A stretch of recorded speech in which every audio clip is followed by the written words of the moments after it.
attendant's mic so the whole airport can get a load of this. And she says,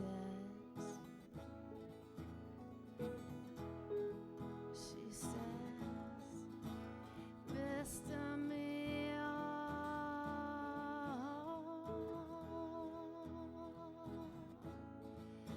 Mr. Meow,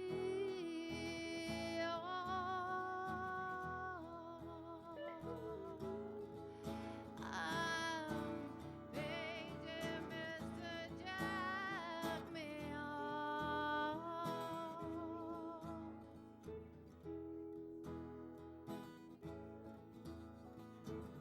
Platinum hair, red suede shoes, black Crocs, and a smile to match her entrance.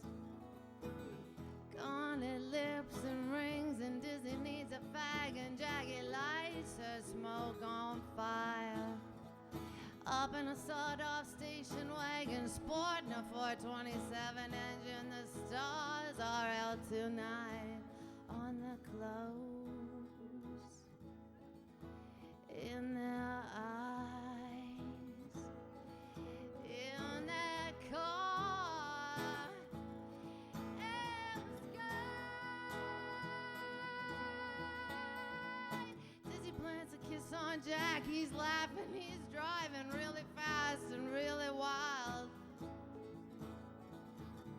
He stops the car, carries Dizzy out of the car, and then they celebrate. Testing, just testing this out, checking it out. I'm sure that everything is copacetic. Just want to make sure. Celebrate 5 days, dawn the dust, dust the dawn the dust.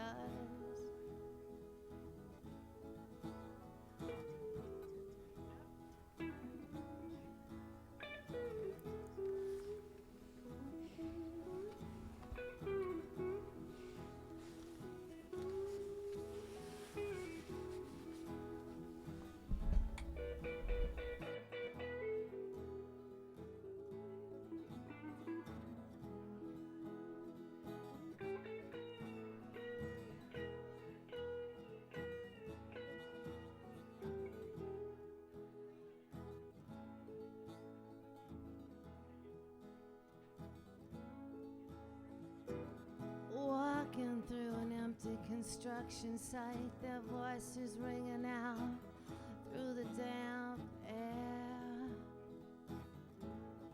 through the damp night. They touch each other as if it were the first time they had ever touched.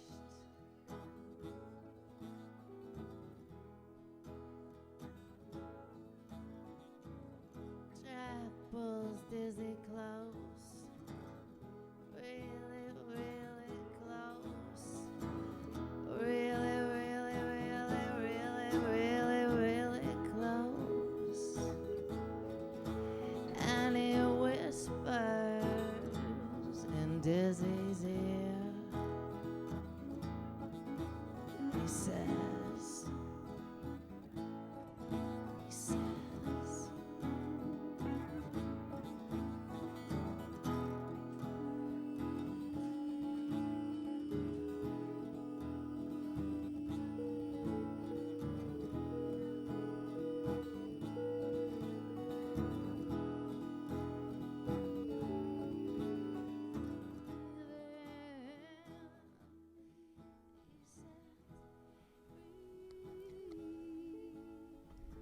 Well, folks, this is an amazing artist. This is Heather.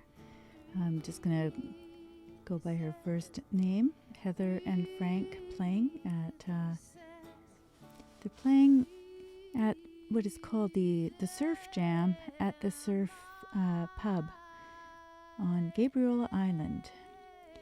And this is a live performance, and it was recorded last Thursday night. In fact, hot off the presses. So I thought I'd start with that anyway, and just give people a chance to hear some live music. There's a couple of reasons for that. One is that it isn't going to bother YouTube too much, as far as I know. You never know, though. It could bother them.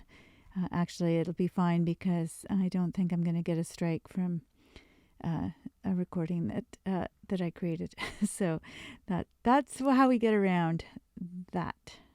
That's how we get around that situation. So I've been doing quite a bit of just a lot of kind of research, and that's why I haven't been on. But, I have to get more organized so that I can do my research and I can get on, because I really enjoy doing the shows. I think one of the problems that I have is that it's a lot of work, a lot of energy to do the show, and to be honest, I mean, I do a radio show, and that's a little bit easier because you don't have to have any visuals, do you? You don't have to have visuals for that, and so that's my excuse. I'm sticking to it. But I really enjoy it. It's just that it does take a little bit more to get some visuals together, and of course when it involves editing video, then that's a whole other echelon of crazy, and so and thanks for checking in. Is that George? George. I'm glad you've joined us, and on your cell phone or otherwise. I plan to actually pursue a little bit more on these the fires tonight, and gone back to that. We were moving over into the free energy pioneers, and that's all very important stuff too. To me, this all has, it's all to do with the same thing. It's all interrelated. And I think it's really important to see the tie-in here. It's one of those things where it's almost like we're being taunted. I think sometimes that's what it feels like to me, but that could be a little bit paranoid, I suppose. But I guess the thing for me is that I just have to turn a little thing off here because I'm hearing myself. I don't want to hear myself. So I guess the upshot of the whole thing is that I was doing a show about Eugene Maloff, Dr. Maloff. I did that for my radio show on Monday, and I was talking about him last week. We were going to go into some of the other pioneers of free energy, and I think it's amazingly important to do this, because what it does is it actually staves off the whole issue around whether or not there is such a thing as global warming and yada yada. My sense is that there are changes to the climate, and no doubt, but and they are man-made, but it's the Hegelian dialectic. It's the fact that they're changing the weather through laying chemtrails and putting in smart meters and totally screwing around with the weather without telling us what it is, and then they'll put it on us and then collect the carbon tax. And so this ties in a lot with what's happening in France right now. People will say, well, it's because the Macron government is taxing the people and they don't like the taxes, and it makes it sound like it's some sort of uprising. No, actually, what they don't like is globalism, and what they see happening is that this twit who is dictating things is a total globalist, and they're seeing the writing on the wall. And I think a lot of people in Europe really get it, because they've had the brunt of all of this. They've had the European Union and all the other crap that they're trying to bring to North America, and so North Americans are not quite as easy to overthrow, because there's just by sheer numbers and vastness of the land. So when we take a look at the fire situation, it ties in quite well with what's happening, believe it or not, in Europe right now. Part of it is distraction, and part of it is just trying to put people in their place and basically saying, you will not come up against us. So what people don't really know, and what I've learned about the Paradise Fire, which they say was like having a nuclear bomb go off, is that it lies in a very, very interesting area. It is in the middle, and again, this goes into some of the other interviews that I've been posting, whether it's Ole Johansson to do with smart meters or whether it's Rosa to do with Agenda 21. There's, those were fairly old interviews. I did them, some of them I did in, it would be in 2013, 12, 13, 14, I don't know, 13 I'm thinking. And I also interviewed Michael Murray, what in the world are they spraying? So in a lot of ways, I feel like that laid the groundwork for what I'm talking about with the fires and what we're learning. So people are talking about there being directed energy weapons. Well, it really depends on what we're talking about. When we talk about directed energy, that is, it can be, it's microwaves, it can be any smart meters, it can be a laser from outer space, it can be a number of different things.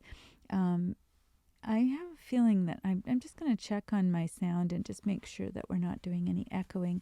You guys would let me know if I was doing that, if I was echoing. Let's just see. Let's just check it out. I need to have my my team here to help out with this. I think that's good, actually. The sound is working fine. Okay, so anyway, as you know, Dr. Wood has been approached on several different occasions about the reality of whether DEW weapons have been involved in these fires. And I think a lot of people get frustrated because, as is her way, she follows the evidence. She doesn't make a bunch of wild claims. And so that's the discipline that I've learned as a journalist as well. And it was interesting because I was watching a video just the other day, and they were saying it really doesn't matter how it happened or what kind of weaponry was used or what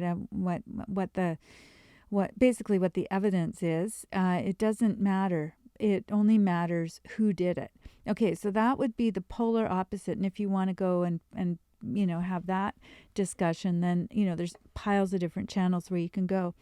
The difference between that discussion and what we're doing here on Character Driven is that we're actually looking at the evidence and allowing it to take us in various directions, allowing it to take us where it wants to take us, instead of drawing conclusions, i.e., who did it.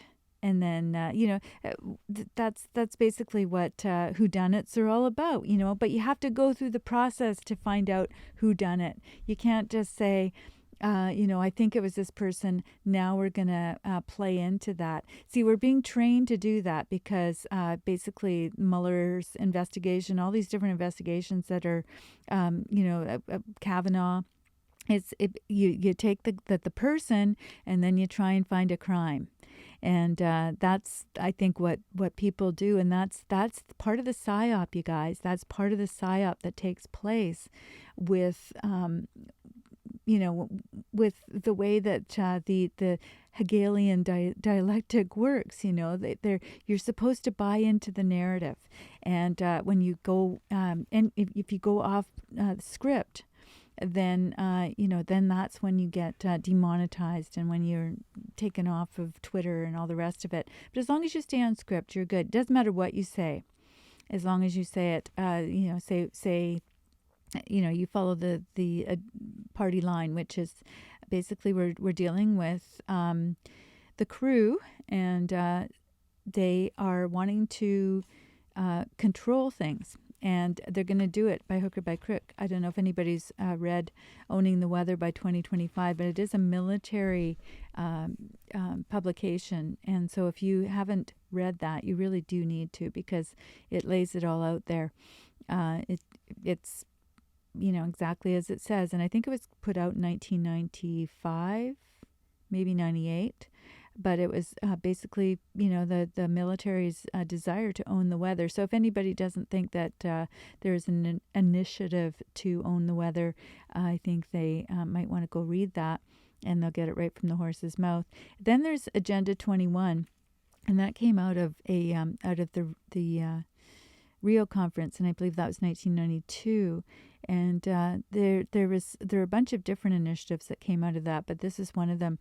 And you'll notice that global warming and all that rhetoric started at about that same time. And you'll also notice that there were a whole lot of other talking points that started to be raised, whether it was with the press, the Mockingbird media, or whether it was in the school system, or whether it was just, with the government officials. All of a sudden they had this this new way of phrasing everything, and everything played into that. And if you weren't part of that, then you were going to be silenced in whatever way. And we talked about Dr. Eugene Maloff and how he was silenced. There's, countless other, unfortunately, other examples. So what we're going to talk about is the Paradise Fire. This is the actual, this is the CBS News site, so apparently as of November 14th, this, it continued to burn. We're now into December, so it's calmed down a little bit. So this is how they report the news. They tell us all about this. What they don't mention is that Paradise was actually the meeting place for people that have decided that they don't want to be part of the agenda, and that they're actually they're looking at creating a new state, and that state is called New California. And so this is an interesting website here, newcaliforniaonline.com. This has everything to do with the situation in Paradise. Paradise was the place where they had their initial meetings for this, basically declaring independence from the rest of California. What a lot of people don't realize is that there are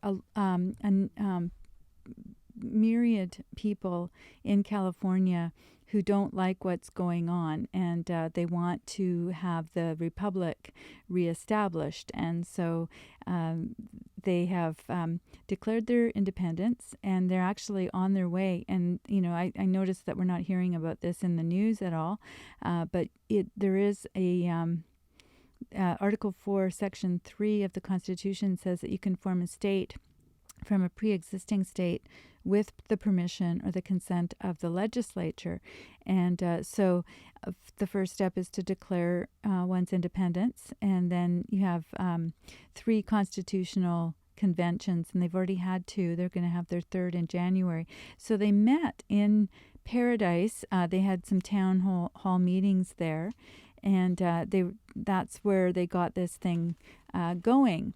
And so basically what this would mean is that they're going to divide the rural states from the, let's see if we can get a better graphic here.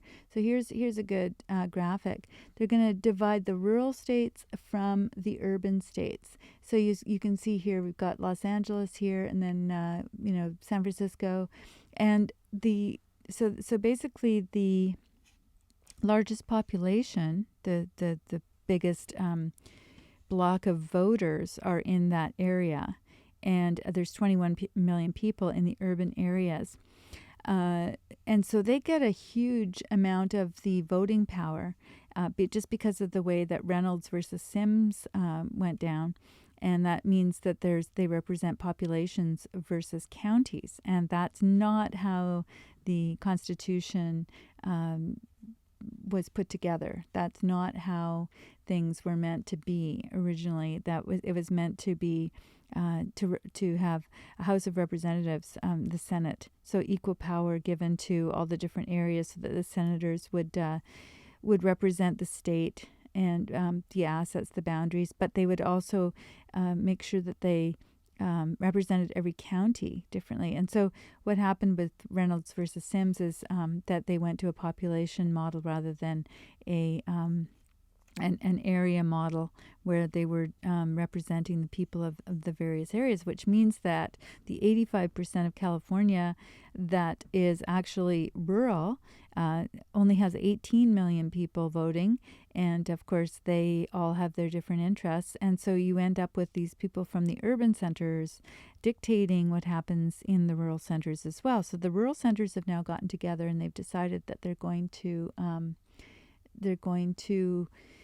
create their own republic, which means a 51st state.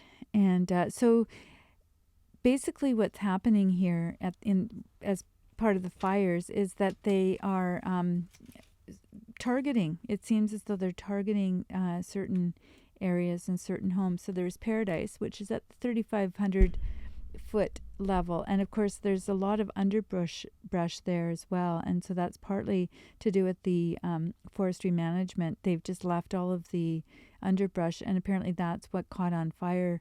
And it was a little bit different than the Santa Rosa fire because they're at 500 feet, which means that there's a different type of vegetation there. But what they found is that the homes with analog meters seem to have survived. And the ones that had the smart meters were the ones that were targeted. And they're actually finding that the remains that they're finding in the homes, the people that were unfortunately unable to escape their homes or their cars, were absolutely incinerated to the point where all they could find was a bone here and there. Refrigerators were absolutely vaporized. Sometimes they found a little bit of the motor, but things that normally don't happen in regular fires. So the whole idea that it's targeted is absolutely coming to it's proving itself to be true. The question is, what is a directed energy weapon? And so what they're finding is that these places, once they're energized, once they've got power going to them and they've got the smart meters on them, they're actually creating almost an internal fire that starts inside and burns to the outside. And that sounds very much like a microwave type of reaction. So there's probably quite a crossover between what's happening with the directed energy weapons that we saw in 9/11 and the ones that we're seeing with smart meters. I think there are similarities, but they're not the same. And we've gone over some of the differences between what happened on 9/11 and the types of technology that were used there and what's happening in the fires. I just think this is super heated because of the smart meters and because of the wiring in the house. So what the theory is that the smart meters can actually reverse the energy, so that rather than it going out of the house, it actually starts to be inverted and it reverses and goes into the house, and it creates selective burning. The thing that people don't remember maybe is that, well, not only can your home be located on a map very easily with the smart meter technology, but they also went around apparently to the houses and were getting GPS coordinates on all of these places a few years back, and it was really getting some of the local residents up in arms because the government was coming in and doing geolocation of these houses. So it makes you wonder, things that make you go, I wonder why they were doing that. So what happened was that this fire actually just raced up to the 2,000 foot level, and apparently the wind was carrying the embers, and it just bombarded Paradise. So it went up. So again, Paradise is at 3,500 foot level. But the people that witnessed it just said it was bizarre how this fire raced up the mountain to the 2,000 foot level. Like, that's pretty amazing. And then when it got there, there was a 50-mile-an-hour wind that was already blowing. I mean, that's a 50-mile-an-hour wind is, nothing nothing to sneeze at. And, so one wonders if it didn't have something to do with the, the chemtrails and the weather manipulation in terms of getting that, the perfect conditions, much like on 9/11, where there was Hurricane Aaron that just happened to be off the coast as they were creating their whatever weaponry was used in terms of the directed energy weapons. It required a certain electrical energy, and in this case, it seems that the winds were fueled by this wind, by the 50-mile-an-hour wind, and so then the fires caught on the forest bed. So that's where the mismanagement is being claimed. The forests hadn't been cleaned out, and a lot of this stuff was absolutely tinder dry, and so there's just a flash flame that took place, and so it didn't reach the top of the trees because it was burning the forest floor. And this is really an interesting. This is a really interesting little piece of information, and people will go, mismanagement, forest mismanagement, what does that mean? It means that the forest floor is covered with debris, and of course, if you've gone in the forest, unless you've cleaned up your forest, you'll know that there's a lot of humus and vegetation. Of course, the trees drop their leaves every year and that sort of thing. So it's thought to be good practice to clean up some of that stuff so that there isn't as much to start on fire. And so that's the issue that Trump was talking about, and that's what basically it's Jerry Brown and his crew have decided that they're going to create the perfect conditions for forest fires, and they're going to make sure that they give all the money to they're actually using the money that was supposed to be allocated to helping the victims of these fires, some of them are still living in tents, by the way. So while they're living in tents and trying to deal with the loss of everything, and even the people in their lives, and the let alone the stuff in their lives. They're sorry, just a little brownout in the Airstream studio here. Anyway, that was a bit of a surprise. So then I lost my train of thought. So anyway, they're instead of cleaning up the forest floor, Jerry Brown's decided that he's going to get representation for the illegal immigrants, and they're going to have legal representation. So that's where the money's going, rather than going to the people who are living in tents. These are the things that you don't hear on the news. And honestly, if I could put the Airstream on the road, if I had the money to be able to do that, I'd be going down there, because that's the whole idea of my mobile studio, is that I can go to where the news is and actually have the ability to report from that location.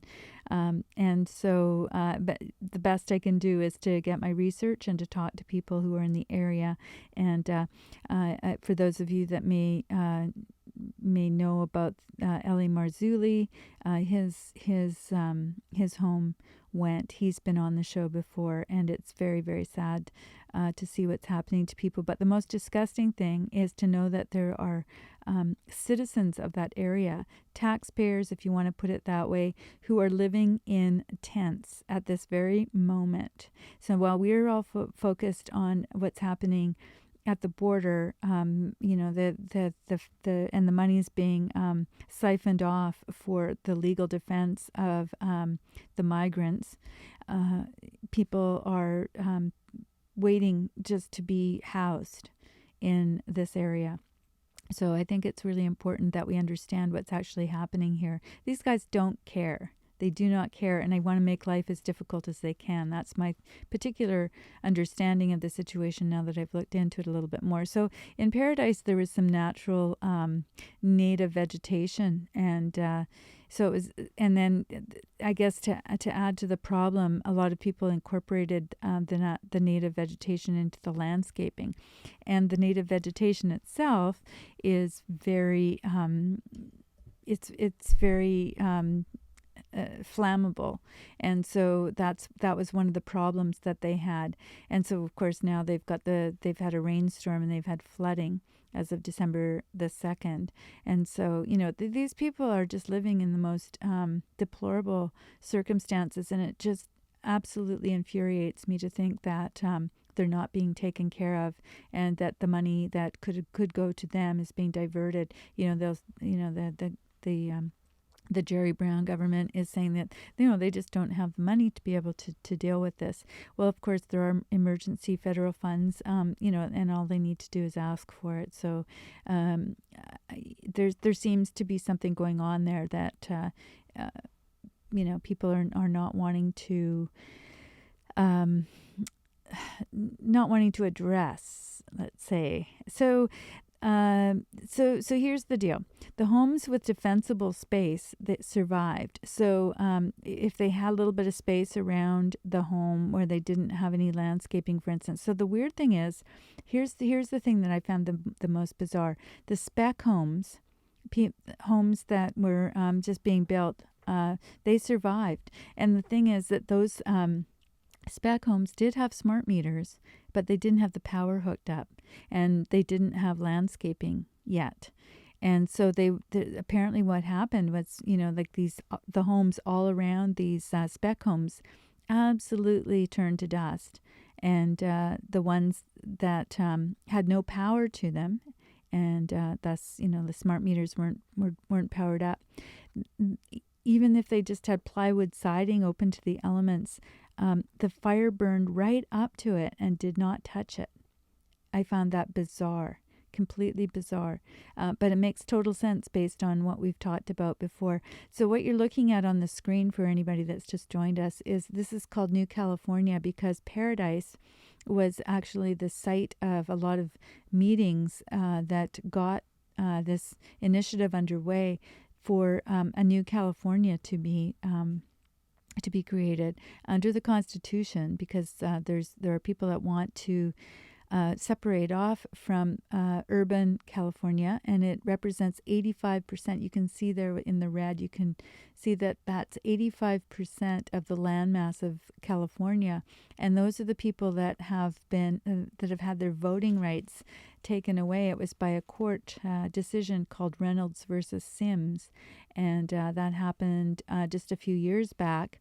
And so it changed the situation so that people were represented by population versus counties, which goes completely against the Constitution. And so that's what the sense is for the people that were actually involved with that. And that's the kind of research I've been looking at, is those people that are involved in that initiative to start New California. And you can see how many counties. I think, I'm just trying to look, I think there's 52 counties. I'm not sure exactly how many counties are involved, but it's a heck of a lot of counties. And you can imagine how this is going over with the globalists, with the ones that are, trying to have their way in California. This is the whole reason that they changed the way things were done representatively. I don't know if that's the right word. Of course, if you've got Los Angeles and in San Francisco, and you've got a population of people who live in the city, they're obviously not going to have the best interests of those counties involved. And you can see where all those the different delineations of the counties. So the House of Representatives is supposed to have a Senate that grants equal powers to each of those counties. So this initiative is going to take place in California, and it's also spreading. Apparently, Nevada is now looking at actually creating a new state. And this is something that you can do under Article 4, Section 3 of the Constitution. You declare your independence, and you go and you form your own state. And you, first of all, make that Declaration of Independence, and then you get the consent of the legislature, and you have some constitutional conventions. I think you have to have 3, of which they've had 2 already. Now, this has not made the news, but it's the first time since 1861 that a new state that this has been used. Article 4, Section 3, and so there's going to be a new Nevada, apparently, and there's actually, I think, New Illinois is another initiative that's going on. But you can see where, if this were the case, if this is actually what's happening, and Paradise is right in the middle of the area that is seceding. I guess it's not really seceding it, actually. It's just creating a new state. It's still part of the United States, and it's something that the founding fathers put into the Constitution as a means of solving these problems when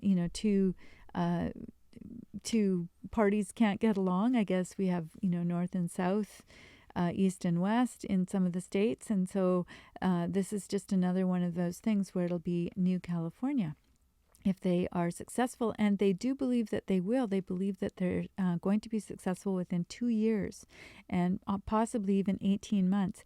Now, this is an important thing for you guys to know, and I haven't heard it.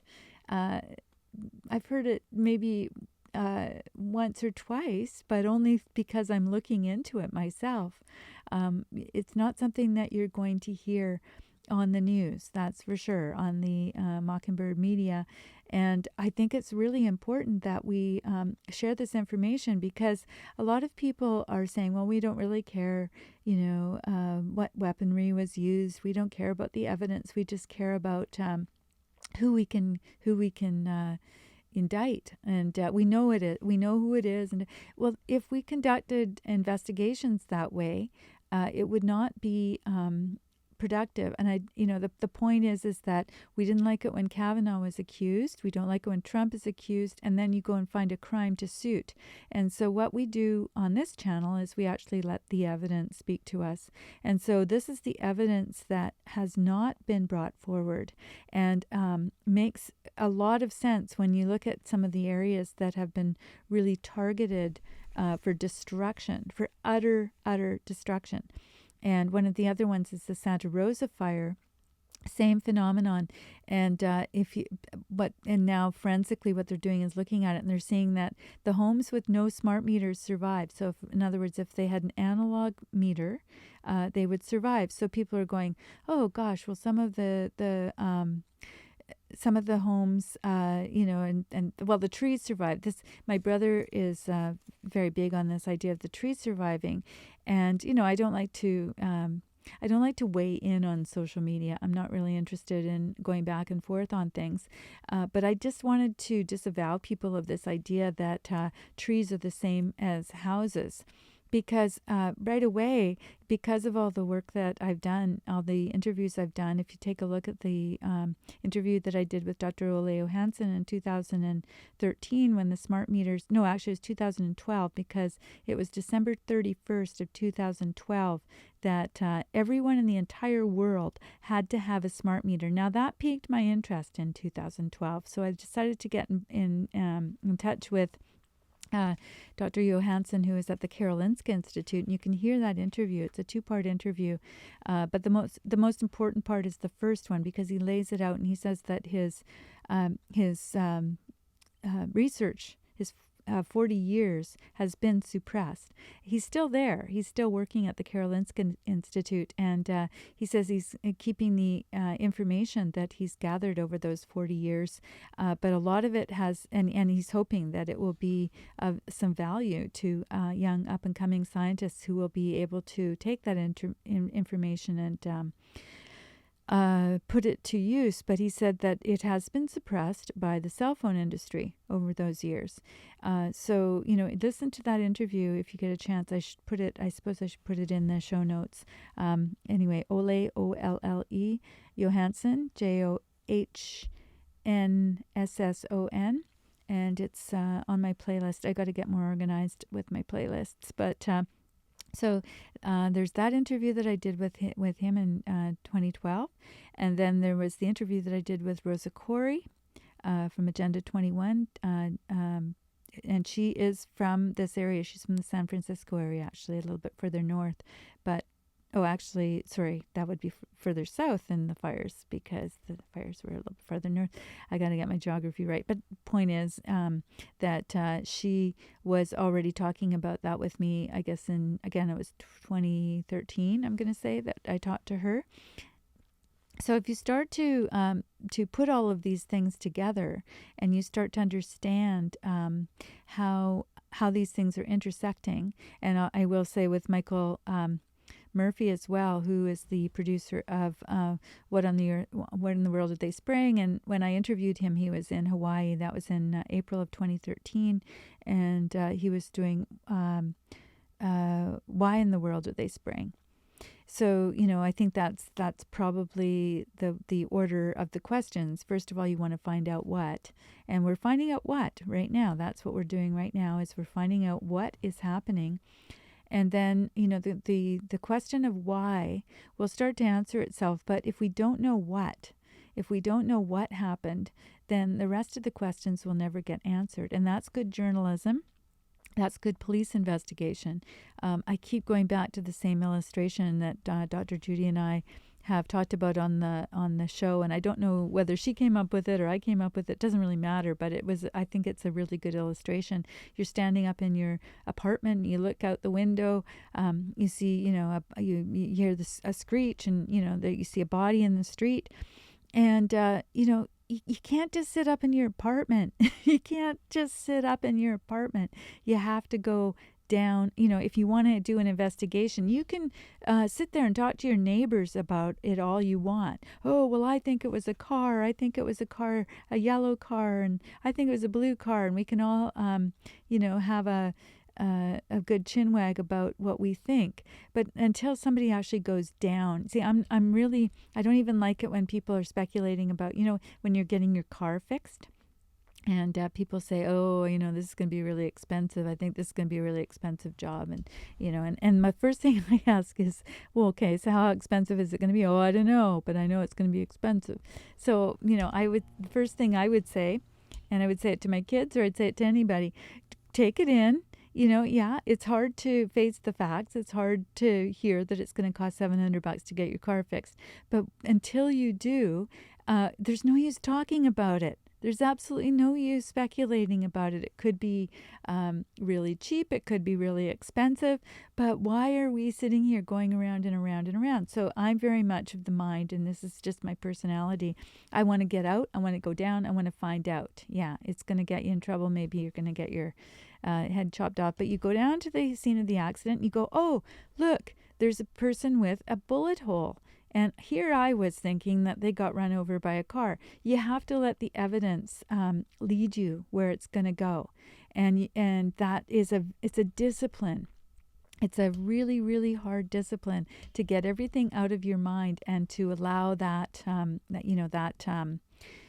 bullet to show you. And of course, then you got to wait for the person who's going to take the bullet and take that into custody. You can't just go and grab it off of out of the body. I mean, there's a process, and that is in order to keep the evidence in good enough shape that when you finally do find the perpetrator, you've got something to prove your case.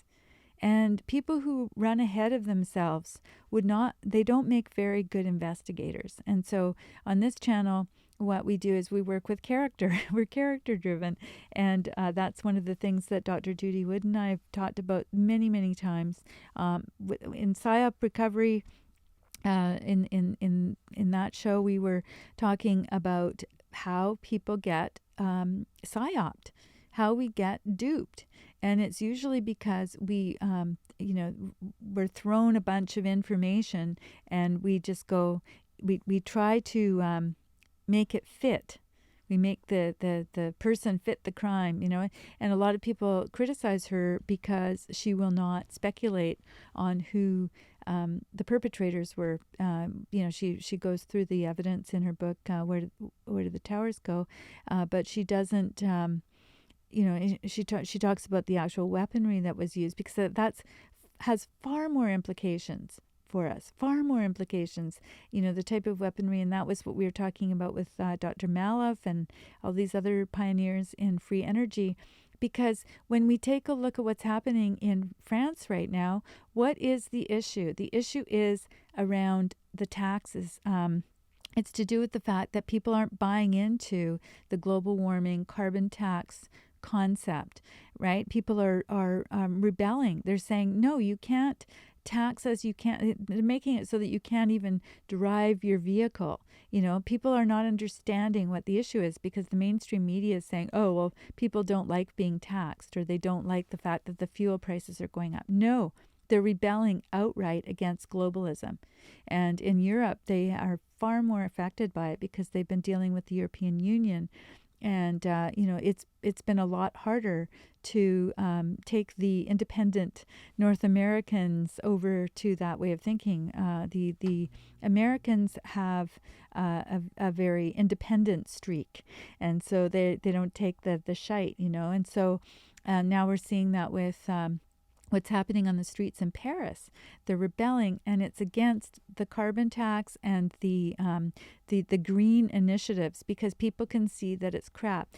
So without getting into a discussion about whether global warming is happening or not, because we can see that there are changes to the climate that are taking place. They're man-made, as far as I can see, and I see that happening with the fires here. I see what's happening in terms of the bad guys. But what Dr. Judy Wood is trying to say is that if there is evidence of the destructive power of that particular technology, and as she says, if you can see the evidence of that technology being used, then we know there is such a thing as that technology. We don't have to argue about whether there is such a thing. And I'm going to be presenting some information from the Iraq War from many, many years ago that will show you the exact type of weaponry that is being used, and there's no question.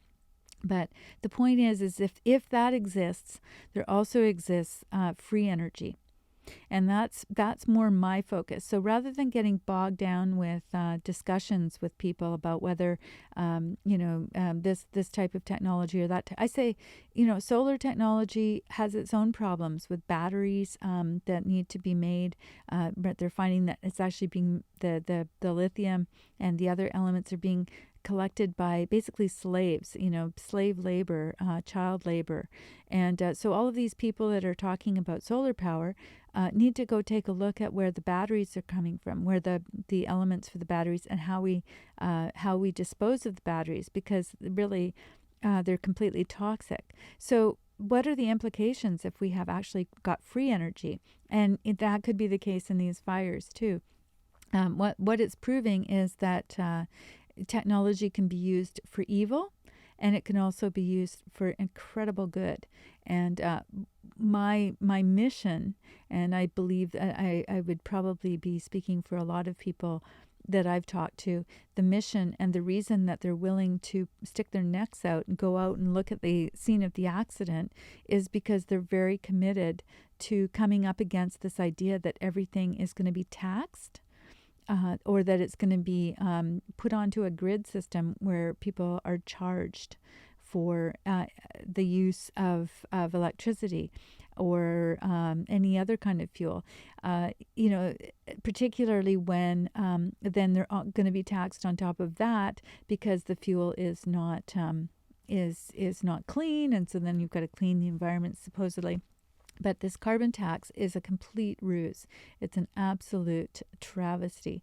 And so it's not working. Their plan isn't working. It's not working in terms of the carbon tax. It's not working in terms of Agenda 21, because what's happening is there are people in California who are just saying, well, all you're doing is proving to me that we need to have our own government, that we need to go back to the republic. We need to make a republic rather than a democracy, which is basically what they're trying to do. This whole idea of using the word democracy makes it so that there's a slow move toward a whole different paradigm. So in these fires, things were vaporized. There was a high intensity of flames. Things were burned to nothing, and only the bones were left. And I know that's hard to hear, but it was not a typical situation. In some cases, only fragments of bones were found. So smart meters are basically, they are a form of energy weapon, directed energy. But I think the problem is that people use the term, they throw it around, and they don't really understand what a directed energy weapon is. But smart meters can create a microwave effect, which means that things are burning from the inside. And so what they're finding in Santa Rosa, the other fire that happened last year, was houses were reduced to ash, but they were also finding that plastic tubs and plants were untouched. Selective targeting. But the thing that that came out of that was there was always a combination of smart meters and which I guess you could see as being laser weapons in and of themselves. You don't need to have the blue weapons coming out of the sky. You don't need to have those space beams. And that's one of the things that Dr. Judy talks about too. People keep saying, oh, what are you saying, the space beams? Well, it could be, but it doesn't have to be. That's the whole point. It doesn't have to be. That's not how these things work. And we try to work within our own understanding of how things function. And this is a new type of weapon, and we have to put our thinking aside, our how we see the world and what's possible and what's not. Put that aside and go, okay, well, we can see that this is a different type of weaponry. I'm sure that when Hiroshima and Nagasaki happened, people thought that that there were aliens from outer space. The horrible effects of that. They'd never seen that before. They'd never seen a bomb like that before.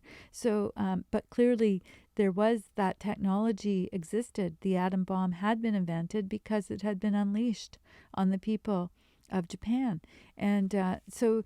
In the same way, we may not know how things work, but we can see the evidence of there being a weapon that has been applied to the situation. So whether it's the gun on the person in the middle of the street who we think has been run over by a car, or in the case of cold fusion, where you've got a whole bunch of scientists who basically say, no, we've discovered everything we need to discover, and if we don't know about it, then it doesn't exist. And they voted down cold fusion on that basis. It's absolutely insane. In 1989, I believe it was July of 1989, the world changed for the worse, because a group of scientists decided that by vote, they would say that what Pons and Fleischmann had found empirically was not possible, because they were chemists. They weren't nuclear physicists. So it's impossible. It could not be a tabletop experiment where you could actually do this. That's the name cold fusion, because it didn't have to be superheated as was the case with nuclear fission. So I'm throwing a lot of things in here, but I am trying to really get us thinking along the lines of rather than sensationalizing things, sitting back on our laurels and being spectators. When somebody says to you, what about this carbon tax, or what about global warming, or whatever, change the nature of the conversation. This is what I would say. And I'm going to throw in something here because I'm pro-life and I have 6 kids, and people would sort of go, well, clearly that's because you're you're a pro-lifer. No. And that is probably true, but the point is that I don't believe in the alternative. There's a lot of people in the world that do, and they're having abortions. A lot of people used to have 6 kids. Then there became another option, which I chose not to use because I don't believe in it. But the question I have for people, in that case, is I really don't want to talk to you about, I don't want to go back and forth and have an argument about, abortion. I want to ask you where you think life begins. And I'll start with that question. And I think starting with a question is always a much better way. And maybe it's because I'm a journalist and I have a journalistic mind. But I don't start with making a solid statement. But imagine if we were to, if you ask a question like that, you're basically putting the shoe on the other foot and saying, no, you tell me. I know where I stand. And you can criticize me all you want, but I want to know where you stand so that we can have a decent conversation about this. And so I would just say, as far as and this was many, many years ago. So I said, as far as I know, they can detect a heartbeat at 10 days and, there's a brainwave and, I don't know what the brainwave was at that time, but I do know that you can get a heartbeat within days now and a brainwave. And to me, if you look at the definition of life, if you look it up even on in a medical book, of course now we can move that all around, and the empirical facts mean nothing, but they still mean something to me, and I'm still going to rely on the scientific definition of life, which they use at the other end of life. I have a friend who has ALS, and he's been on life support for 10 years. And he's considered to be a human being, even though if you took him off the life support, he would not have a brainwave and he would not have a heartbeat.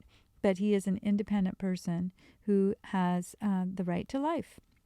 And, so that's my method of bringing things forward with people who want to have an argument. I say, let's have a discussion about global warming. Let's have a discussion about climate change. Now, what do you know about geoengineering? What do you know about smart meters? What do you know? And of course, then it's going to be, oh, you're a conspiracy. No, let's not talk about the conspiracy theories. Let's just talk about the science of what do you know about smart meters. People will try to deflect by putting you into a mold. And if you refuse to go into that mold and you refuse to buy into that, then it's very confusing for people who have talking points, who've been trained up to have talking points in an argument situation. So in my situation here, when I'm able to have an interview or able to talk to people, I pursue the idea of, okay, so whatever happened to cold fusion? Whatever happened to free energy? Whatever happened to Nikola Tesla? Have you noticed a pattern of, people that have been silenced? And, I had a friend way back in time, and he had, he'd created something that was going to, and I don't know exactly what it was, but it was going to make fuel go farther and, that sort of thing. And he had no visible means of income. He was driving a Corvette back in the day, and he had money.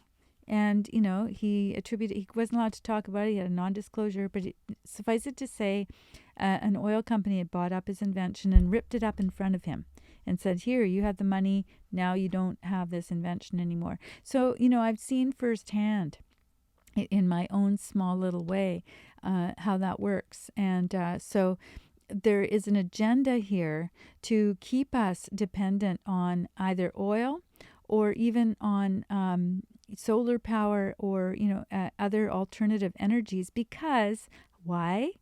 It can be metered. It can be, you can sell the panels. You can, the energy itself is renewable.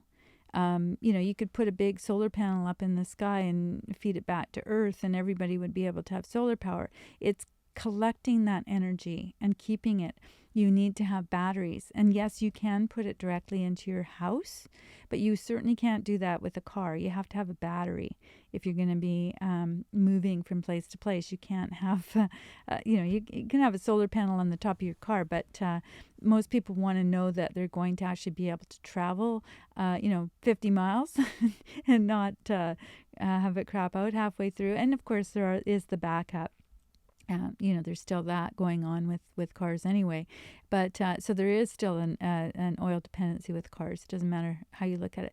But wouldn't it be great if you could just take that oil and only use it to lubricate things, and you never had to use it for energy anymore? So I'm talking about energy. I'm talking about the energy required to heat a home and to power a car. And if you just took a vehicle, if you took those two things alone and said, there already is the technology.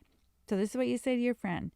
You say, or your not friend, or so whoever's going to try to pick a fight with you, just say, so whatever happened to the free energy that has been proven to be possible by Nikola Tesla and even before him, but certainly by Pons and Fleischmann, what happened? Why aren't we pursuing that? Why aren't we taking that so-called carbon tax and putting that toward the research that has been suppressed? Not only suppressed, but the people have been silenced, killed. What's with that? And if people want to put that down to a conspiracy theory, say, okay, so maybe those things are conspiracies. What about where are the labs that are pursuing these things that have shown potential to create more power? And people will say, oh, it's been debunked. No, actually, even 60 Minutes did a follow-up show that said, oh, cold fusion is hot again, and then what happens? So the carbon tax is, I just can't believe how people will sign their own death warrant. They'll say, oh, yes, well, the carbon tax, we need to have that. And that's what they're fighting against in the streets of France right now. And good for them, people who are actually getting out of their apartment and making a statement. And I think the reason for that is because they have experienced globalism firsthand, and we have no idea. They've had the threat of communist takeover. They've had socialism. They've had immigrants populating their countries. They know. And it's nothing to do with racism or this ism or that ism. That's all a cover for trying to create open borders. And we're going to talk about that on another show. But I was just appalled by what's his name? Tim Cook is his name. I can't remember. I've got some notes here. That's my paper's turning. About Tim Cook of Apple. He's turned his mission statement into a religion. He's basically, and so he's now saying that words are violence, and they're going to ban words. So this is the kind of world that we're moving into, and if we don't, we're going to end up with rioting on the streets if we don't nip it in the bud. So I look at this new California state, 51 counties. July 4th, 2018. Who is reporting on that? Nobody was reporting on that, but they don't want us to know, because they know that it's going to take hold, and they know that it's going to their little plan is not going to come to fruition. So this is more what I'm looking at. This is the why now. We can see the why as we go along. We can see the how, which is clearly the evidence is pointing to the fact that houses with smart meters in them, the infrastructure that is created there with the wiring and all the rest of it, it's creating a lethal situation. And if ever there was a reason to say we don't want smart meters, we want to have these things taken out, I mean, that is an initiative that I think is that can come out of this. And I think all of us need to take up our part in doing this. To say, if there's even the slightest bit of evidence that a smart meter created in the exacerbated the problem, then we have a good case to be made, a legal case, a class action lawsuit. Instead of Jerry Brown using the money to defend migrants, the illegal folks who are coming across the border, why not use that money to do a class action suit against the manufacturers of smart meters, and or even against those that PG&E who insisted and I don't even think it was PG&E. I think it's a larger agenda that was at work, and PG&E just happened to be the people that had to put them in, just like all the power companies in all the different places around the world. But I do know that Saskatchewan, in Canada, Saskatchewan,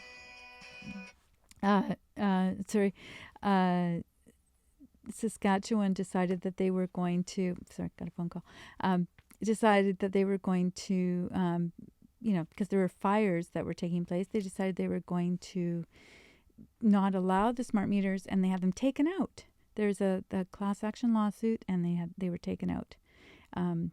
So it's totally possible. There's a precedent right there. So I'm encouraging everybody to take a stand when it comes, and whether it's on the smart meters and whether it's on the carbon tax. Sorry. That's my son calling me. So I should probably, I've been on my soapbox long enough, but I want you to have enough information here to be able to know what's happening with the New California situation. And you now have this information. It's from newcaliforniastate.com.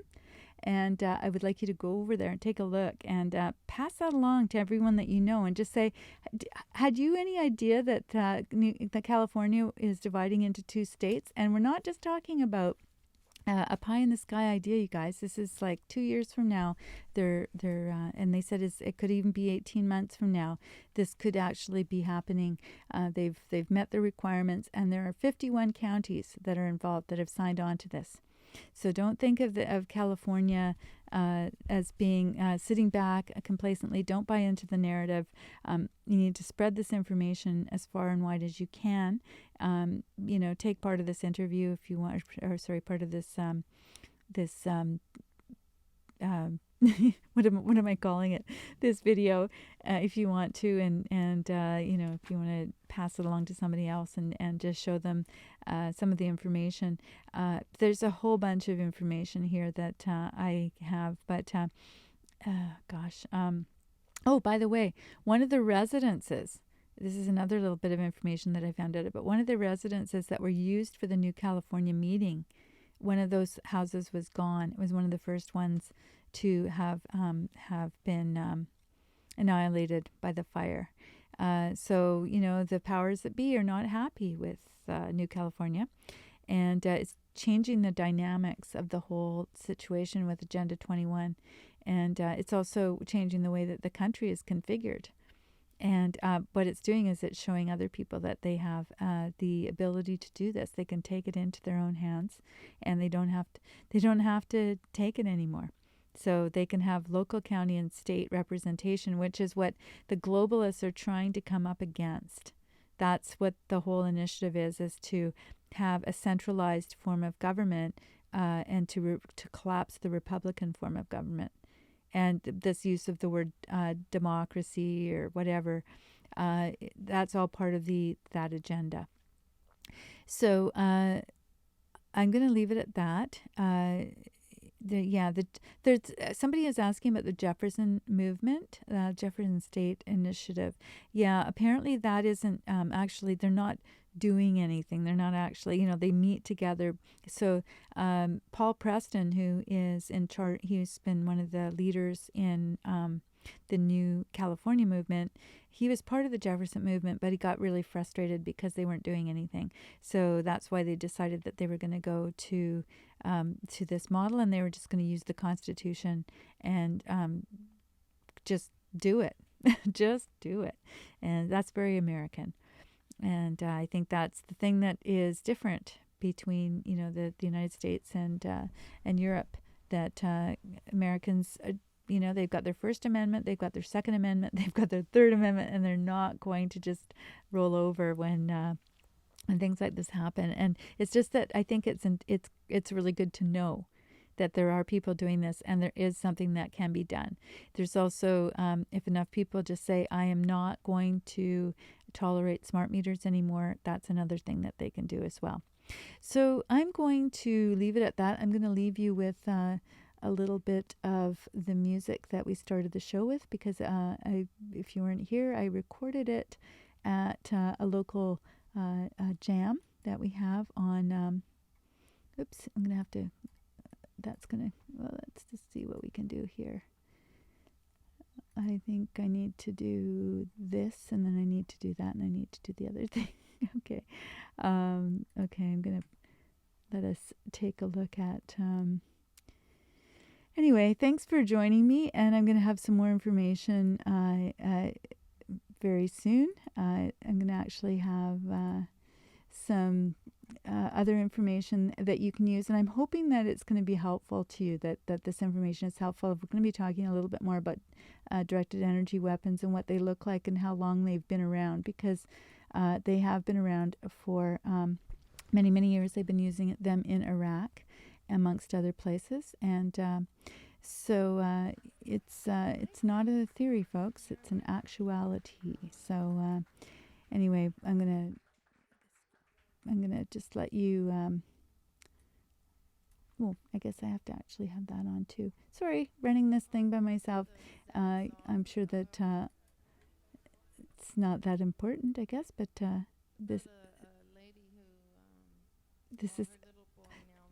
this is Heather, and I recorded this last week at a local jam. Heather is a big town girl who came to a small town to perform with her friend Frank, and anyway, I'm going to just let this play for a little bit, and you can hear a bit of... This is her sad song. We played a couple of her other songs before. Actually, you know what? I might just go back and just... Sorry about that, but I'm just going to go back, and I'm going to play the very beginning.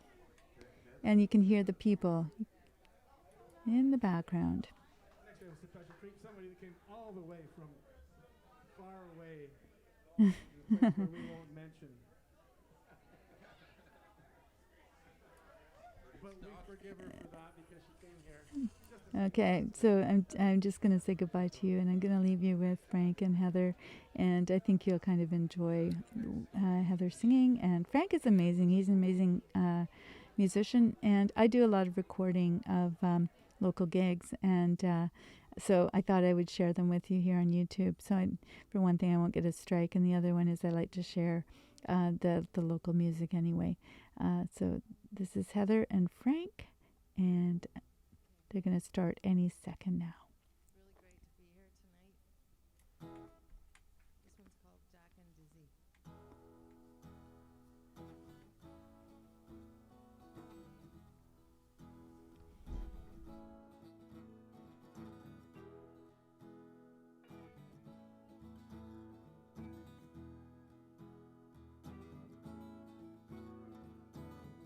Jack screams in thinking he was late for her arrival, and he pages Dizzy.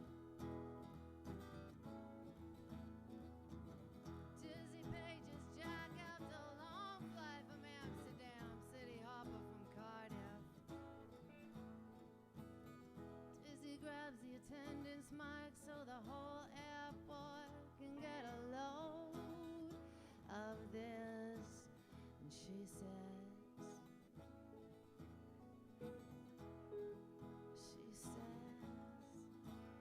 Mr. Mio,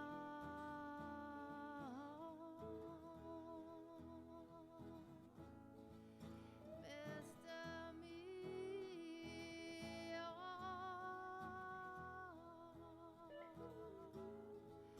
I'm paging Mr. Jack Mio.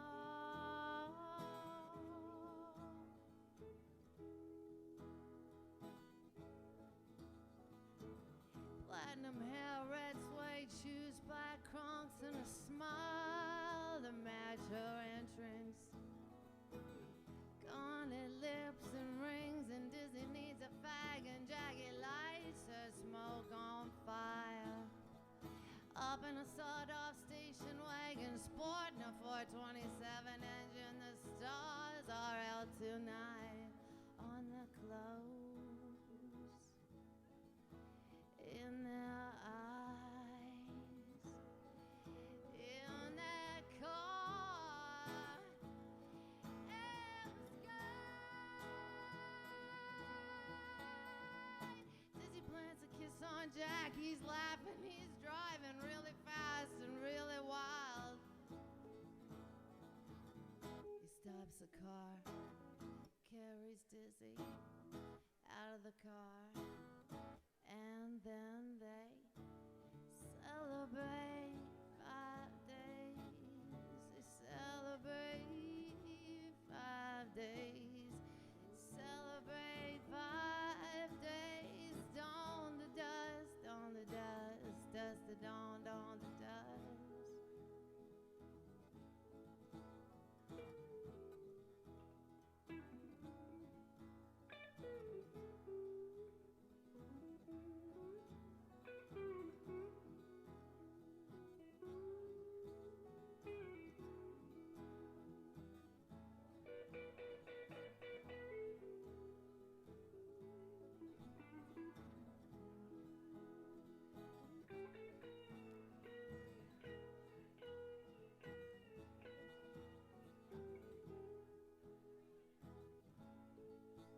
direction sight, their voices ringing out through the damp air,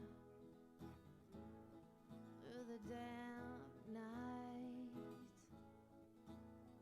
They touch each other as if it were the first time they had ever touched.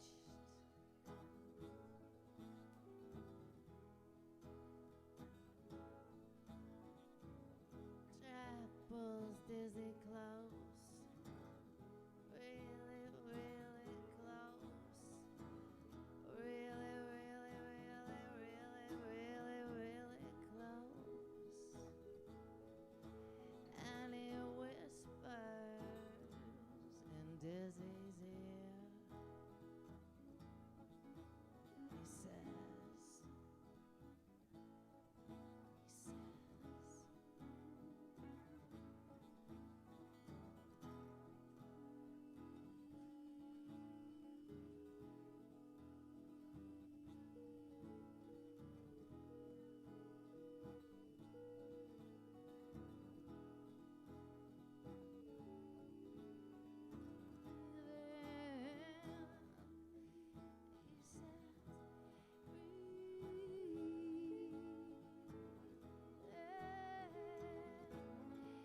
He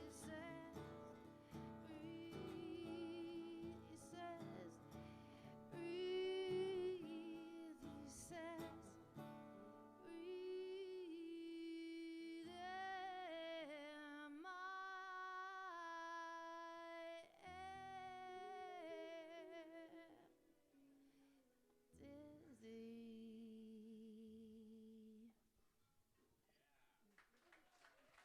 Thank you. Thank you very much.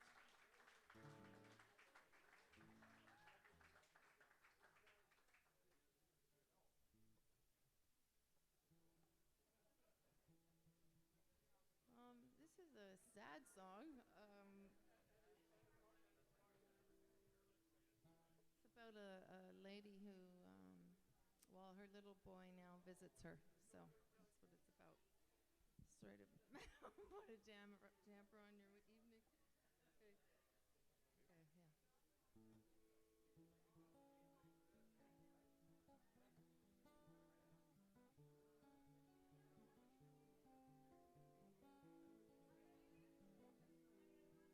Okay, yeah.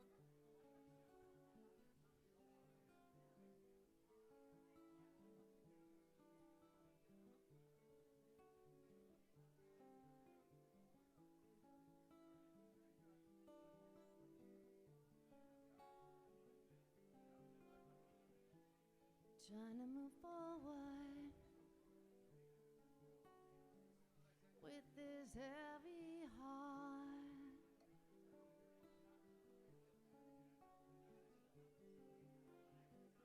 One foot in front of the other. It's too hard.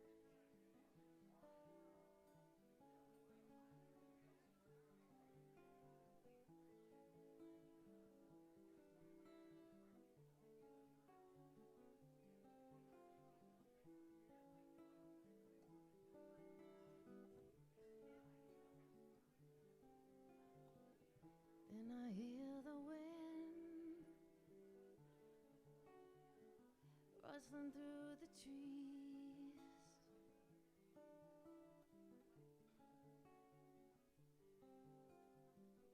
Then I hear the birds, the crickets, the frogs, and the bees.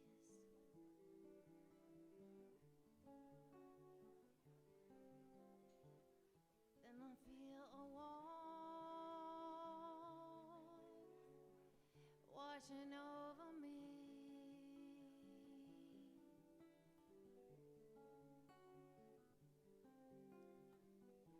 Everything is heightened, everything I hear, everything I see.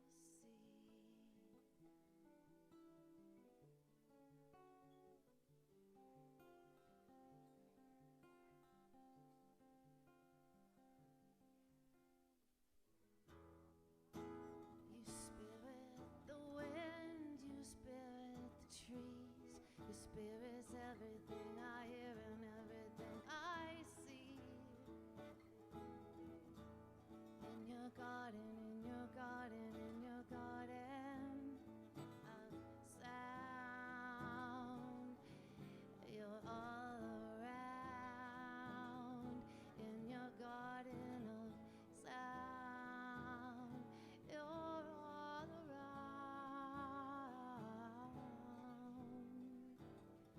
When I finally sleep, I hear your music in my dreams.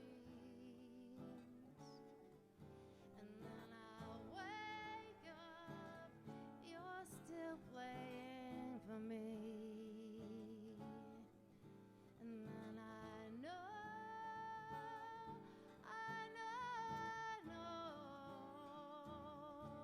oh yes I know, you're here with me.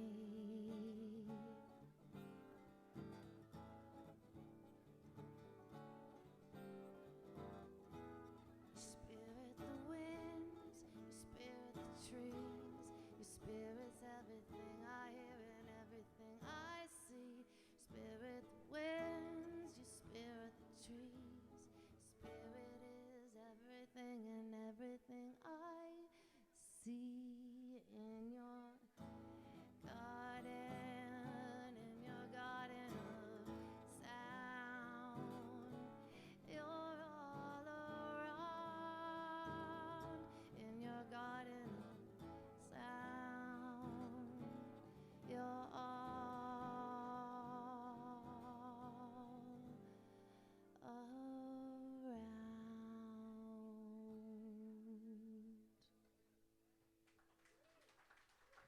Thank you. That's a new song, so thanks for listening. Wing towards us. Wing towards us. Wing towards us.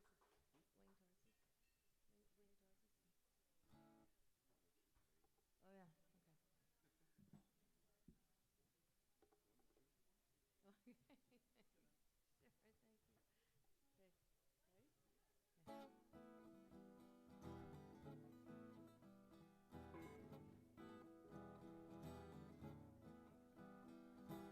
She believes in unicorns, enjoys an altered state, loves swimming cold water. She believes in fate.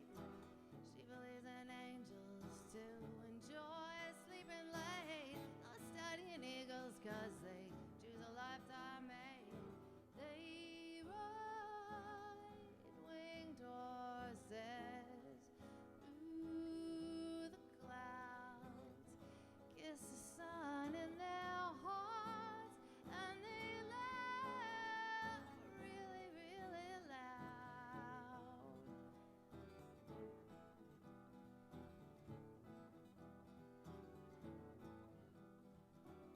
She knows there's magic as a secret places, so much love to give, hangs out the races.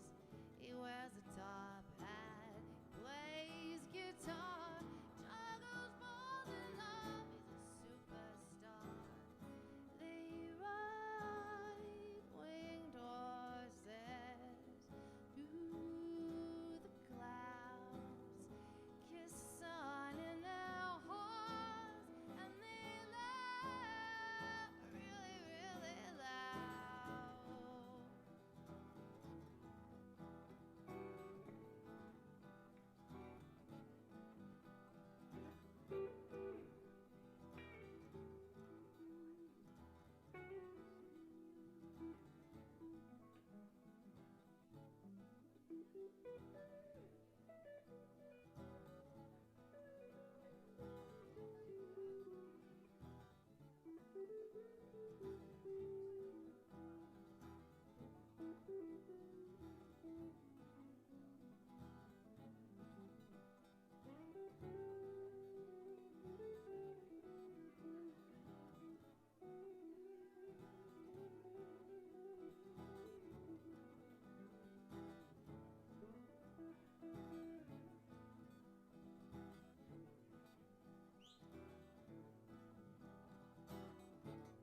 short and wise.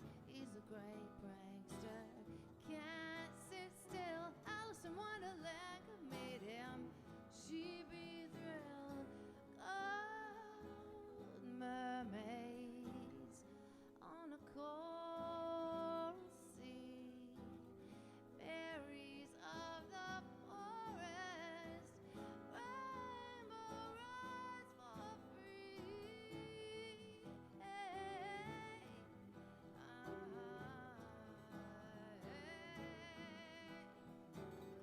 They ride winged horses through the clouds, kiss the sun in their hearts, and they laugh.